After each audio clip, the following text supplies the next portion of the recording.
इतिहास को खंगालेगा, और वो इतिहास जिसको मनवादियों ने खंडहर में छुपा दिया था। और इस देश के जब बहुजन समाज के लोग जागे तो उन्होंने अपने इतिहास को खगेलना शुरू किया। तब उन्होंने जाना कि हमारे समाज के ऐसे ऐसे महान नायक थे जिन्होंने हमारे समाज के लिए कुर्बानियां दे दी।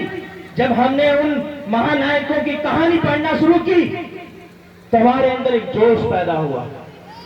यह चीज देखकर इनको डर लगा कि अगर शिक्षा पर प्रहार नहीं करोगे तो ये समाज अपने आप क्रांति के रूप में हमारे सामने खड़ा हो जाएगा। इन्होंने हमारी शिक्षा खत्म करने का काम करना शुरू कर दिया। आज जब आप देश की तरफ नजर उठाकर देखोगे तो हमारे समाज के नए नए लड़के 18 साल 20 साल के लड़के 22 साल के लड़के सड़कों पर उतरकर और उनको इस नाम पर लड़ाया गया कि जाओ और जयकारे लगाओ, धर्म के नाम पर लड़ाई लड़ो। मैं जब अपने साथियों को अपने भाइयों को देखता हूं सड़क पर उतरे हुए तो मेरा मन व्यथित होता है।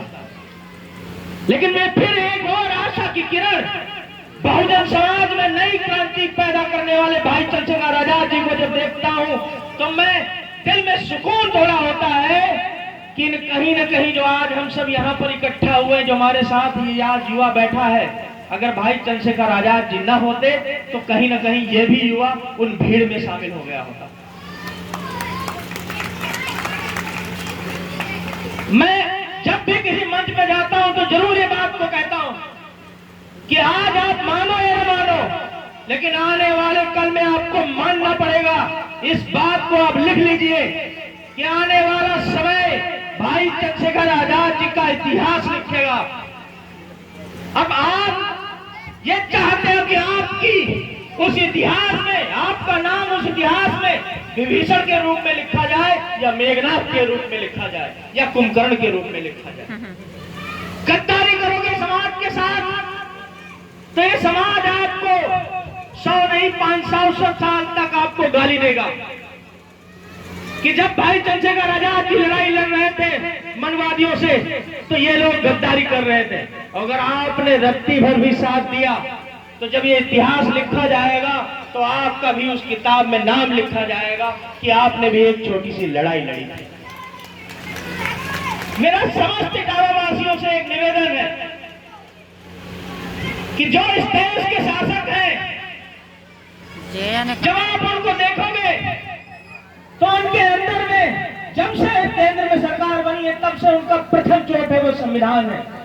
संविधान को पूर्ण रूप से नहीं खत्म कर रहे, ये एक एक संशोधन लाकर उसको धीरे धीरे परिवर्तित करना चाहते हैं। लेकिन हमारा समाज बैठा हुआ है, सोचता है 2 वक्त की रोटी तो मिल रही है, जरूरत क्या है लड़ने की।